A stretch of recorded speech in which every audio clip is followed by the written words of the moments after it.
Last year new year కంటే ఈ new year మామూలు ఎంజాయ్ చేయలేము. మామూలు కాదు. 2025 మాత్రం మామూలే లేదురా. ఎన్ని చూసుంటాం రా. కోయితో మొదలయ్యి అనసూయ ఆంటీతో ఎండ్ అయింది. అబ్బా సాయిరామ్. వాళ్ళు ఎంత టార్చర్ చేసినా ఇన్స్టా మాత్రం అన్ఇన్స్టాల్ చేయలేరా నేను. అదంతా పక్కన పెడితే లైఫ్లో ఎంతో కొంత ముందుకెళ్ళాంరా. 2026 మాత్రం పిచ్చెక్కిద్దాం. మనలో ఒక్కొక్కరు ఒక్కొక్క దాంట్లో సెట్ అయ్యామరా. చాలరా మనకి ఇంకా. అవునరా, కానీ వీడు తప్ప.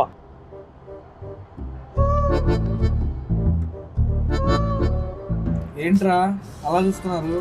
చికెన్ పీస్ నేను కావాలా ఏంటి? మళ్ళా స్టఫ్ పైసలు కావాలంటే ఒక్క రూపాయి కూడా చెప్తున్నా నా దగ్గర.